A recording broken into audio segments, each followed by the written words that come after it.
start a sheep leg straight.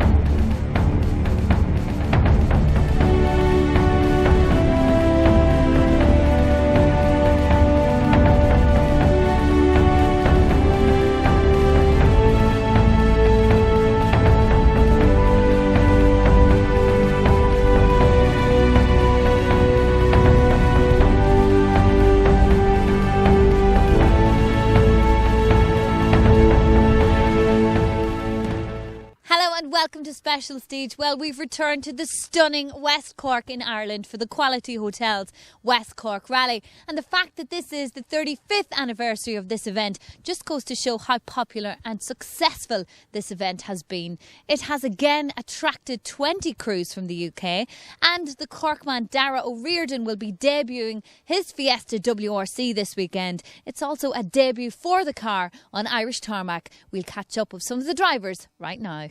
With so many people have been looking forward to this reveal, Daragh. It's here. I'm sure you're looking forward to this event.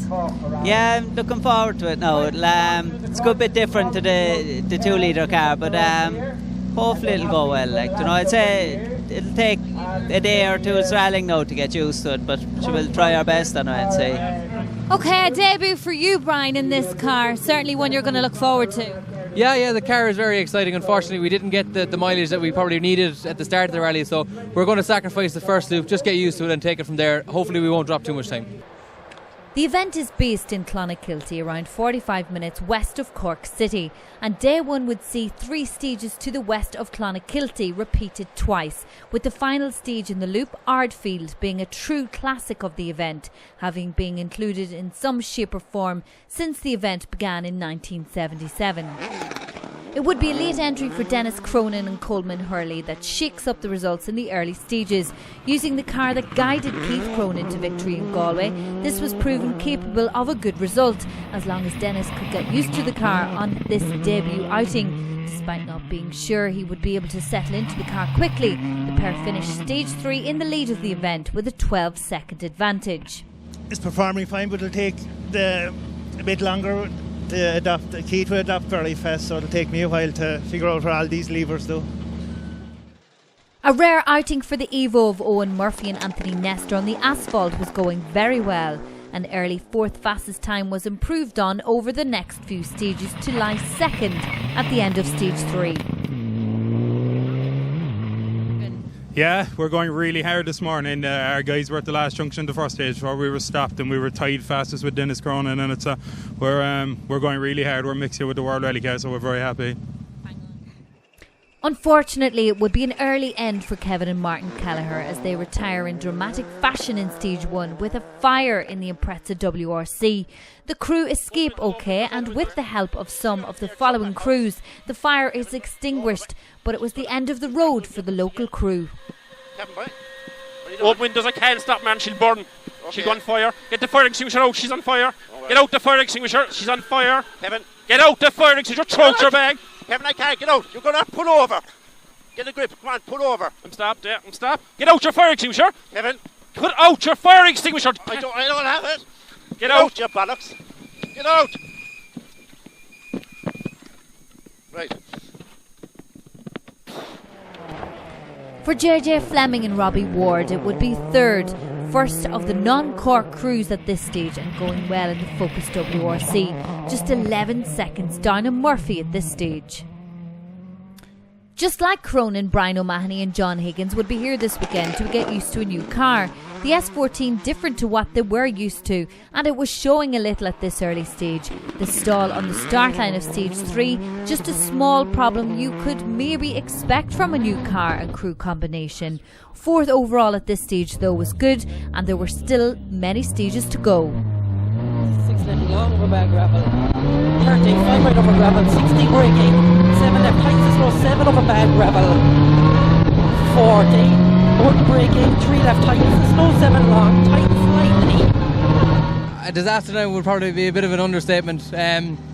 We didn't get the time cards till after our due time to start the stage on the first one, so that weird upset us a small bit. But the car's given trouble for the last 2 stages, so hopefully we'll get it sorted at service and we can kind of go from there then. What's the root cause?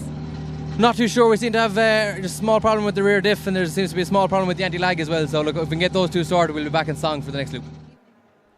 For last year's winners Daragh O'Riordan and Tony McDade, it would be a new car and to some extent a step back in power from last year's winning Impreza. The Ford Fiesta WRC has a smaller engine and is a lot more mechanical, meaning it wouldn't be as easy to repeat that win amongst the older generation World Rally cars. But 5th place for now was a sign that the car had potential and was going well on its Irish tarmac debut. Yeah, it's taken a bit of getting used to now. It's totally different to what I'm used to, but no, I'm enjoying it now. It's good, yeah. Fortunately, intercom problems? That last one there now, the intercom lead is gone, so I must get a new intercom lead for it, and should be right then, I'd say. First of the rear-wheel drive crews going into service were Adrian Hetherington and Gary Nolan in the Escort. The rear-wheel drive battle was close, and Hetherington had worked his way up from 9th over this morning's stages to take the class lead for now. I don't know how the times compare to that one, but we're quicker in the last 2 anyhow. Okay. So no mishaps, enjoying it? Not so far, no. Just taking it handy till we get bedded in. Unfortunately unable to repeat last year's giant killing result, we lose Damien McCarthy and Eamon Hayes in stage 2 as the engine loses all of its water and overheats in the newly built car. No problems for Frank Kelly and Liam Brennan in 7th, other than getting back into the flow with the new car. The pair were clearly trying hard, but they would have to clean up the driving if they wanted to get back on top of the class, let alone finish the event. Frank, you had a lot to test this morning. Including myself. It's been a bit frantic all morning. We've just been in rush. We can't get settled in. We've had a couple of overshoots in there, but I think we're settled now. We'll get into service, get new tyres on, and we'll go for it again. A good result last year sees the return of regular overseas visitors John Cope and Alistair Wiley in the S5 Impreza WRC. Not quite up to the pace of last year yet, as they lie in 8th, but they do lead the overseas crews at this stage. A wrong tyre choice for Edward O'Callaghan and Raymond Scott wasn't helping them gain any time on the overall or class rivals. They settle into 9th overall at this stage, ready to rectify that tyre choice in service and make a push on the second loop of stages. Ed, has it been a trouble-free run so far? We picked the wrong tyres this morning and the car's just understeering everywhere, but we'll pick the right tyres next time, hopefully. Should it not have been an easy choice this morning? Well, we thought the stage was going to be wet and slippy inside in the middle of them there. There's a lot of where the car's understeering, but hopefully we'll get to the end of it by the end of the day. We'll sort it out. And rounding out the top 10 at this stage are Leonard Downey and Mark Murphy, currently lying 2nd in their class 2, just behind O'Callaghan. Unfortunately for John Dalton and Gwynford Jones, it would be a puncture that cost them a good start. They lie in 11th place, just outside the top 10 following a stage 2 puncture.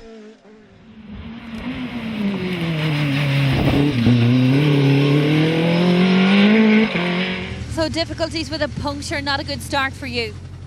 Yeah, I don't very often swear on camera, but I'm a bit annoyed. But that's how it goes, isn't it? Of course you are. Your dream has come true with a dry West Cork rally, and it's just not coming true with a puncture. No, well, that's how it goes. That's rallying for you, and we were just trying hard. I don't know why we had a puncture, but that's the luck of the draw, and we'll just push now.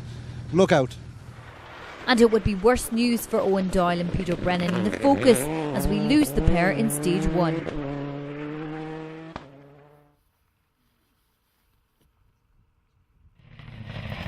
With the top 10 decided, let's take a look at the classes, and in class 4 it would be 2nd place Owen Murphy that leads over Pat O'Connell and Mark Wiley in the Evo in 15th overall.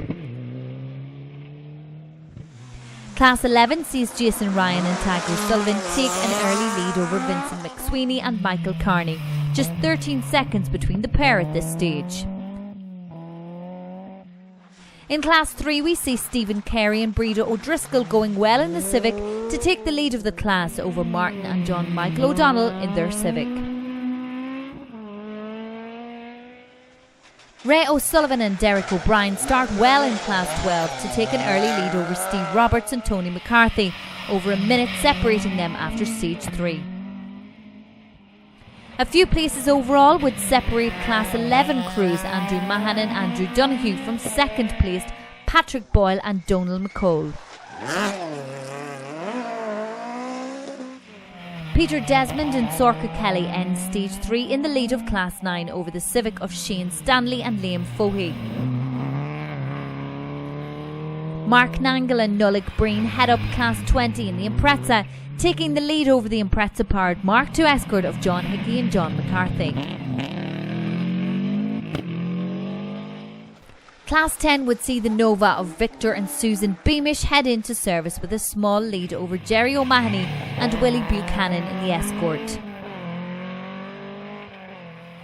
And in Class 2, it's Adrian and Alison Levis that come out on top for now over Shane Keneally and Eamon Hart, themselves over a minute off the class lead. Just the one crew in Class 15 means it's a run to the finish for Mick Cremin and Derek Tobin, provided the pair remain trouble-free this weekend. It would be very close in Class 7 as Adam Platt and Alan O'Flynn just managed to edge out a small lead over Colin Noonan and Stephen Quinn. Just 1.1 seconds separated them for now. Class 6 would see the Puma of Kevin Dolphin and Martin O'Brien battle through the stages to take a 30-second lead over John and Caroline Quill in the Citroen C2. And just one crew in Class 5, Colin O'Mahony and Ken Carmody, just with themselves to challenge for that class win. So with 3 stages complete, here's a reminder of the top 10.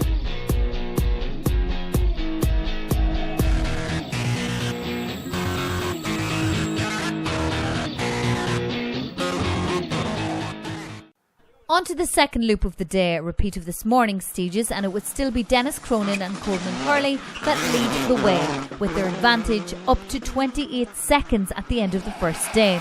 A small stall on this hairpin, their only problem to report at this stage.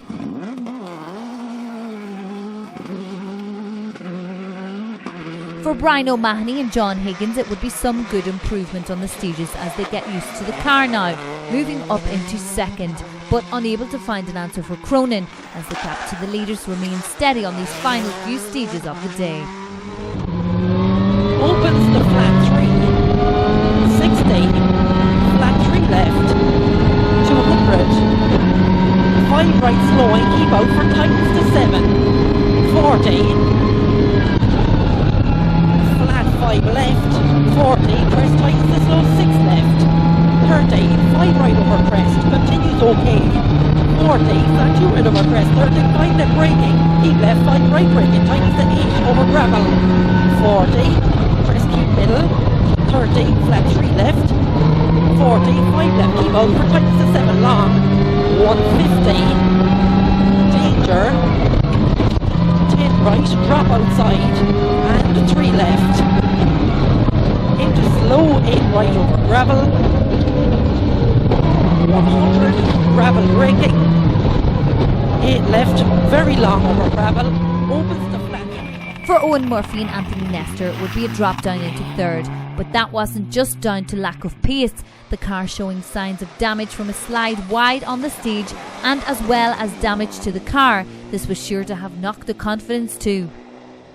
No change in the fortunes of JJ Fleming and Robbie Ward as they continue to run in fourth. There was just 11 seconds between them and last year's winner Daragh O'Riordan in the Fiesta. And for Daragh O'Riordan and Tony McDade, it would be a step forward, only to be knocked back again. The pair step up to fourth on stage 4, but a puncture in the Fiesta WRC would lose them time on the stages and drop them back down into fifth.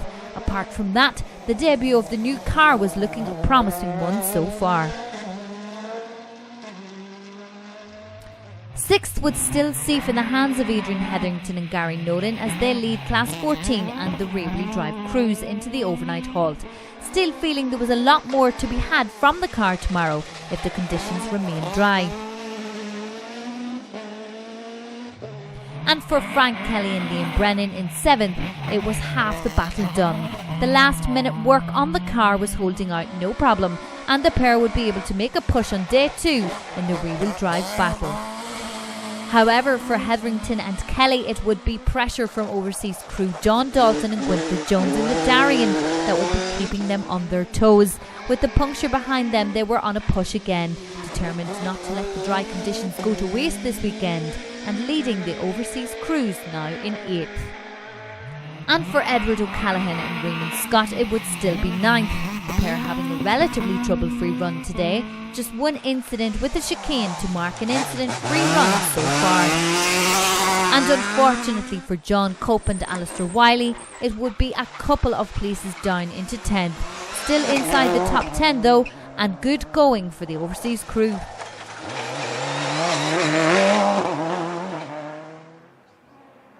Definitely the dark horse today, Dennis, when you did say that it was going to take a while to get comfortable behind the wheel here, but it came. Yeah, I didn't think I'd get there that fast, but I'm happy now and looking forward to tomorrow. Should have more of the same, and I know you're going to be looking forward to ring stage as well.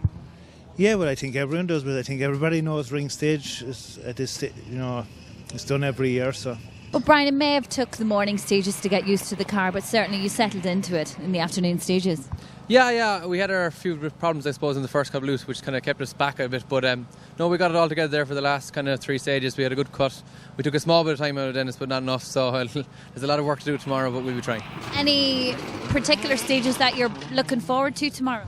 Yeah, I can't wait now to get stuck into ring. It's a beautiful stage, and I love it every year. So hopefully we'll have a good cut over that now tomorrow. I know you were quite excited earlier to be matching times with Denis Cronin, and of course you were, but you came across a couple of battle scars this evening. Yeah, we were pushing really hard earlier and we just got caught out in a bit of water. I see another couple of cars were after crash out there, so unfortunately we just hit the ditch, but the car's feeling a bit sorry for herself now. We've a few issues and we're after losing the clutch as well, so we're just doing a clutch change now, and the back diff is in trouble, so we should be fine. Should we get that fixed in the service this evening, and should you be matching WRC times again tomorrow? Well, we're going to give it a go, and as soon as we'll definitely get it back going. Right, the lads are a top class site, they'll have it well sorted, but we will go after the WRCs again tomorrow, definitely. Yeah. A difficult day for you really all round. Yeah, we struggled a bit today, but I didn't kind of expect much more, to be honest, because I know it to be difficult to learn how to drive it and things. So I kind of still think I'm driving a Subaru, so there's a bit of getting used to it. Like, I was happy, I enjoyed today. I did. It's good. Like, anything you'll take away from today that you'll maybe play into tactics tomorrow? I won't cut as many corners tomorrow anyway and try and not get a puncture, but we changed a few things on it there now today and stuff, and I don't know, am I making it better or worse, but this is what you have to go and do a rally and see how you get on, so no, I'm happy enough. On to the classes, and in class 13 it would be 9th place Edward O'Callaghan that leads over Leonard Downey and Mark Murphy in 11th overall. 3rd place Owen Murphy leads class 4 over Pat O'Connell and Mark Wiley in the Evo in 12th place.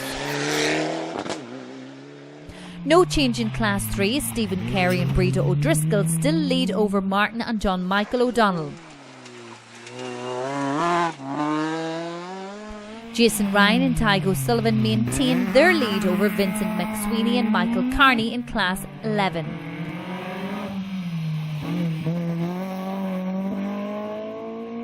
And a similar story in class 12 as Ray O'Sullivan and Derek O'Brien still lead the class over Steve Roberts and Tony McCarthy. No change in the lead of class 11 as Andrew Mahan and Andrew Donoghue still lead the way, but their lead now over Michael McKennedy and Packy McCarthy, 2nd place. Peter Desmond and Sorka Kelly end the day in the lead of class 9 over the Civic of Shane Stanley and Liam Foley. It would be a switch round in class 20 as John Hickey and John McCarthy step up to take the lead over early class leaders Mark Nangle and Nullig Breen.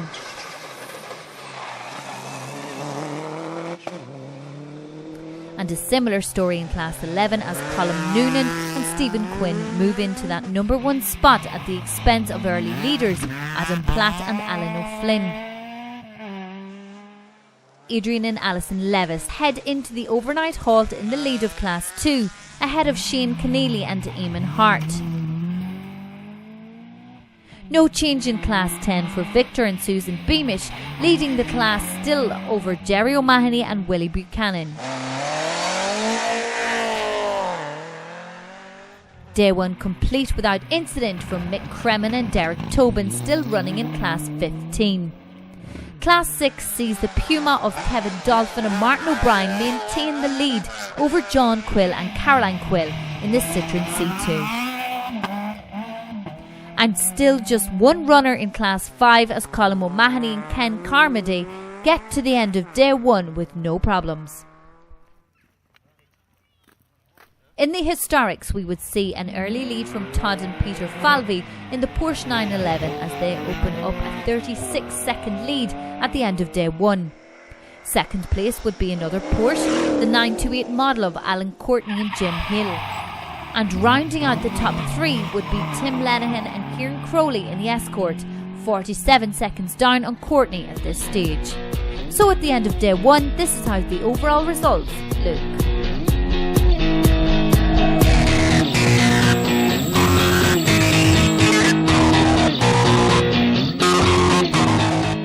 So the crews pack up and leave the final service of the day, and the Cork man Denis Cronin will go home a happy man tonight as he takes the lead after Day 1. However, the crews will face the brand new challenges of Day 2 at the Quality Hotels West Cork Rally tomorrow. See you after the break. Welcome back to Day 2 of the Quality Hotels West Cork Rally, and the Cork man Denis Cronin is certainly on form to take his second win in the West Cork Rally, wanting to repeat that 2005 victory. The first stage of this morning is this infamous ring stage. For Denis Cronin and Coleman Hurley, the day would start as they left off on Day 1. They remain in the lead by 24 seconds after the opening stage, but on the following 2 stages that lead would be cut dramatically, going into service with just a 2.7 second advantage.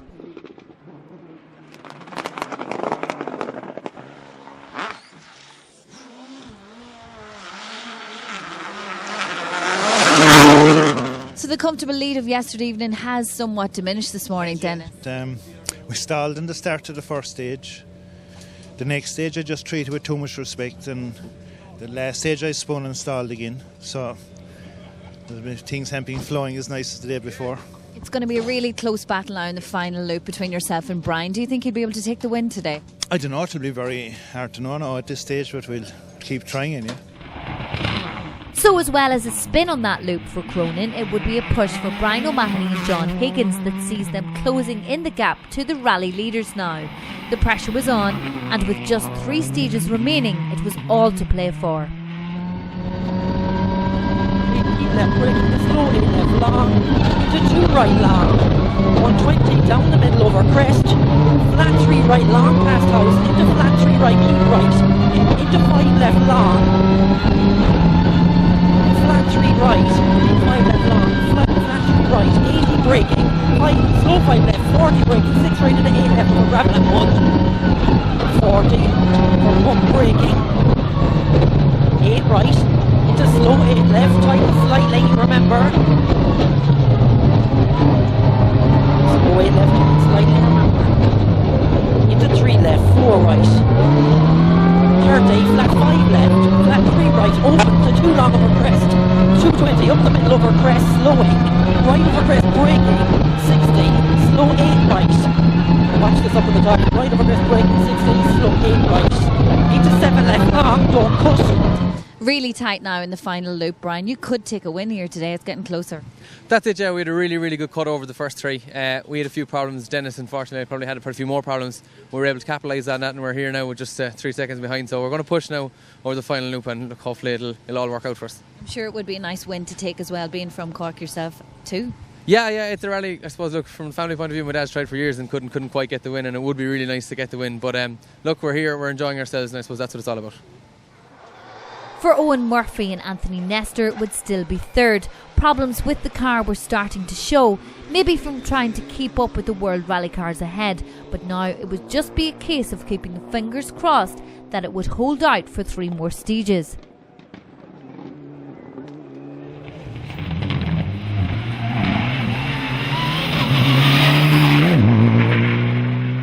Oh, and so it's been a comfortable morning so far, and in a comfortable 3rd place still. Yeah, we're still holding third. We're only trying to get the car home now because it's in a bit of bother. We've clutch issues and we've back diff is in trouble, so we're really minding it now. We're not pushing as hard as we were yesterday. Okay, so what are they concentrating on here behind us? They'll just give you the general check over now. Everything that's wrong with it now, we don't have time to fix, so it's just a case of mind it and get it to the finish. Following the puncture at the end of day one, it would be moved back up the results for Daragh O'Riordan and Tony McDade on this loop as they step back up into fourth, and the development could continue on the car for the remaining stages.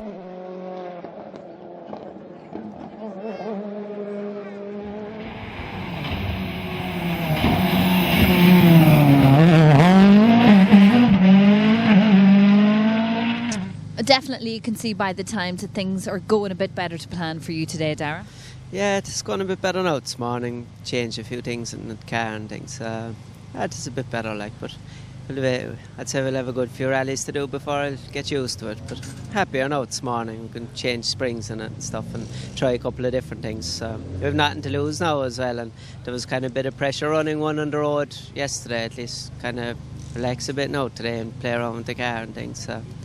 Do you have any preferences with this car that you wouldn't have had with the S12B? I prefer driving this car. I know it doesn't show, but I prefer it, because it's a more mechanical car, and it's more fun to drive it as well. So I prefer it. Unfortunately for JJ Fleming and Robbie Ward, it would be a drop back into fifth. A wrong tyre choice on this loop was causing some overshoots and moments in the stages, and would see them finish stage 9 almost a minute behind O'Riordan. For John Dalton and Gwynford Jones, it would be a step up into 6th and the lead of the rear-wheel drive crews. A run of good stage times helped them up into that place, but it would be the loss of Adrian Hetherington that would aid the Welsh pair into the rear-wheel drive lead.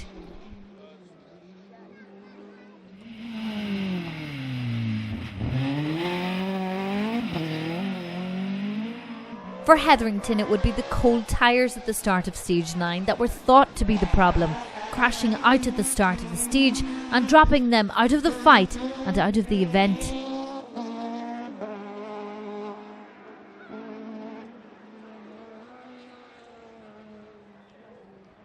So for Frank Kelly and Liam Brennan, it would mean they return to service second in the two-wheel drive battle, but having been passed on the results by Dalton, it would still be 7th overall for the Escort pair. So Adrian Hetherington has now disappeared from the results list here, and you could gain from that. Yeah, we've gained from that. It was not the way we wanted to gain from it, but we pushed Adrian hard in the first two stages this morning, put him under a little bit of pressure. But I think he got caught out maybe in cold tyres. First real corner of stage 3. We had been delayed going into the stage, so our tyres all went cold. And he just got caught out. So unfortunate. But he doesn't seem to have done any big damage. Crew are okay. We stopped to check that they were okay and everything was alright, so we went on our way. So that's the way it goes. It's happened to me before and it's happened to Adrian today. You have a really consistent drive this weekend. Consistent, I suppose. I'm not usually consistent. But I've been hampered a wee bit with a few things, just getting things right. And we've kept a good level pegging, but it's not the ultimate pace we want to be on. But this morning we were going fairly well. Now that's not far off ultimate pace, so it's promising for the next couple of rallies ahead. The loss of Hetherington, of course, means automatic promotion up the results for the crews behind. And for Edward O'Callaghan and Raymond Scott, it would be a step up into 8th now.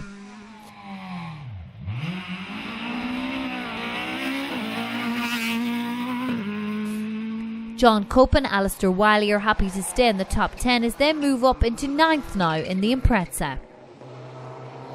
And all this change sees us gain a new crew in the top 10 as Stephen Carey and Breda O'Driscoll use consistency to move up the results and round off the top 10, leading Class 3 in the process. On to the classes, and no change for Jason Ryan and Tygo Sullivan as they maintain their lead over Vincent McSweeney and Michael Carney in Class 11. In Class 13, 8th place Edward Callaghan leads over visiting Welsh crew Thomas Davies and Den Golding in the Escort in 12th overall. No change in Class 12 as Ray O'Sullivan and Derek O'Brien still lead the class over Steve Roberts and Tony McCarthy.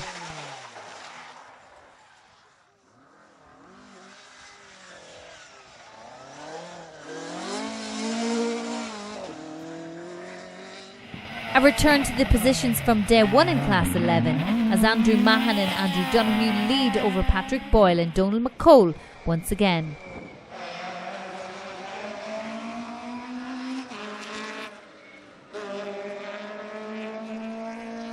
Peter Desmond and Zorka Kelly have a good lead in Class 9 over the Civic of Sheehan Stanley and Liam Fohey.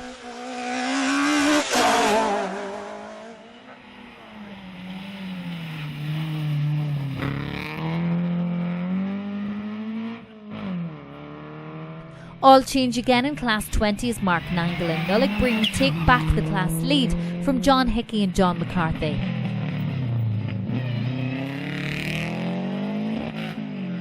Change in Class 4 as Owen Murphy still leads from 3rd overall, but we lose Pat O'Connell to an accident, leaving Brian O'Keefe and Donnacha O'Callaghan to take up that 2nd in class for now.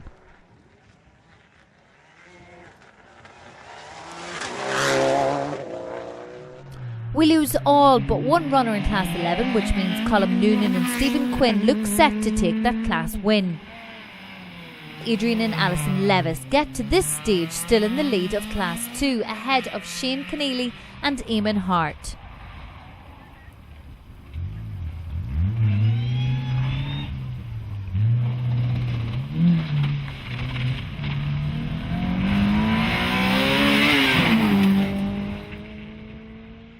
No change in Class 10 for Victor and Susan Beamish, leading the class still over Jerry O'Mahony and Willie Buchanan.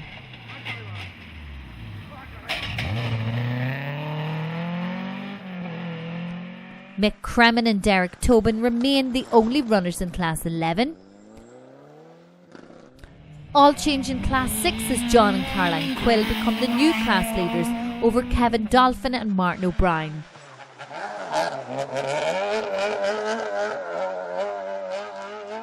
And Colm O'Mahony and Ken Carmody remain the only crew in Class 5.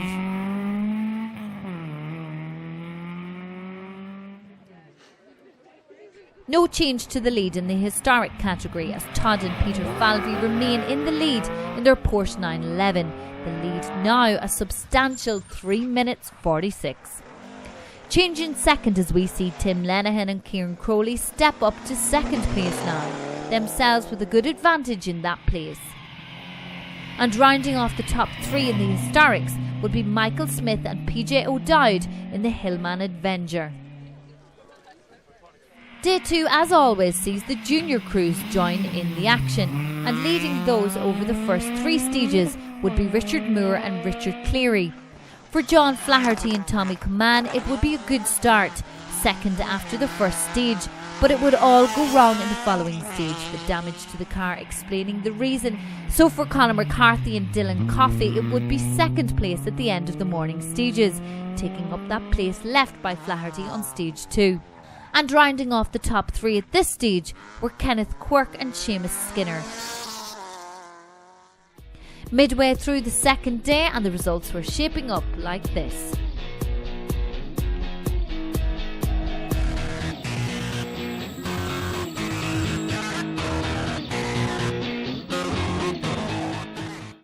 In the historics, it would be a 3rd place finish for the Hillman Avenger of Michael Smith and PJ O'Dowd.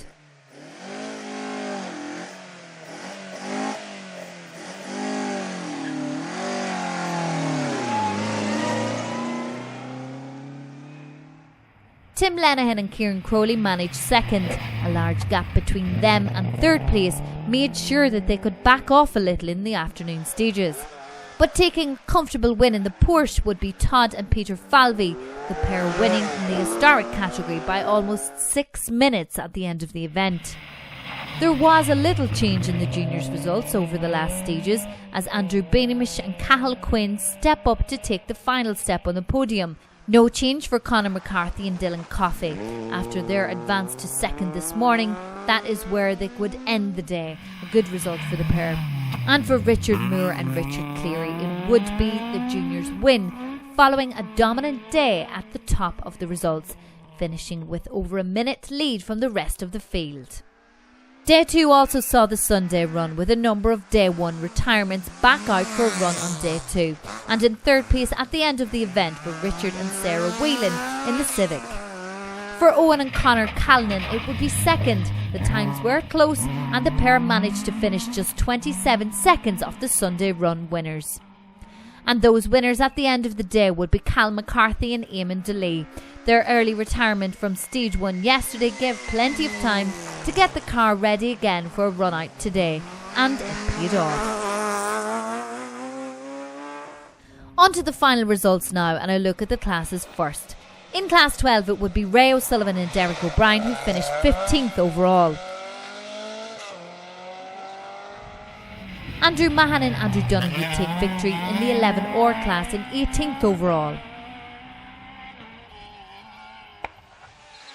The win for Peter Desmond and Sorka Kelly looked certain all weekend, and they claimed that prize with 19th overall too. In Class 20 we see Mark Nangle and Nullig Breen hold on to the class lead for the final stages to take the win. In Class 4 it would be Brian O'Keefe and Donnacha O'Callaghan that take the victory at the end of the event.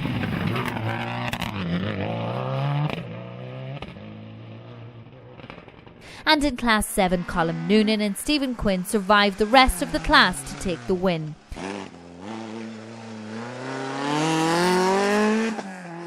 Adrian and Alison Levis dominate Class 2 all weekend to take the class win in the Civic. And in Class 10 it would be victory for Victor and Susan Beamish in the Vauxhall Nova. Mick Cremin and Derek Tobin take the Class 15 honours in the Evo.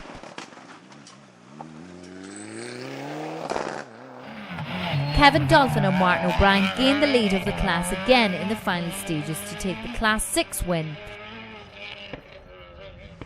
And Colin O'Mahony and Ken Carmody keep going to the end to claim the Class 5 prize.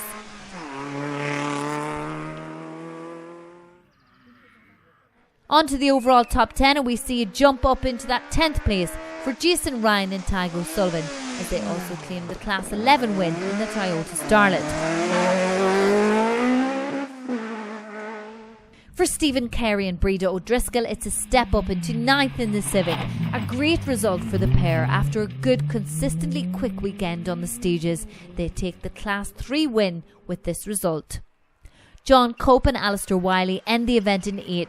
Always a good result for a visiting crew to take a top 10 on this tricky event. Edward O'Callaghan and Raymond Scott bring the escort home in 7th. A good result for the pair as they take the Class 13 win too.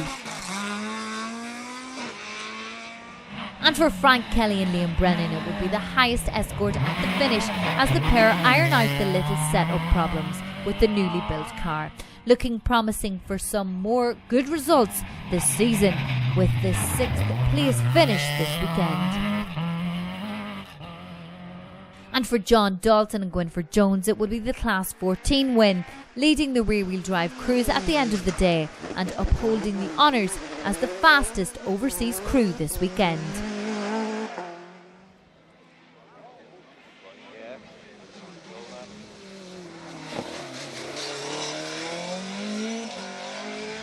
Having held 4th for half of the event, it was a welcome return to that position for JJ Fleming and Robbie Ward in the Focus, picking up the Class 8 award in the process.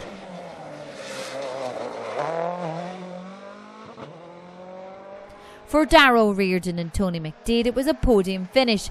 3rd place was a good finish considering the lack of time in the car, as well as this being the first time the Fiesta had been tested on Irish tarmac.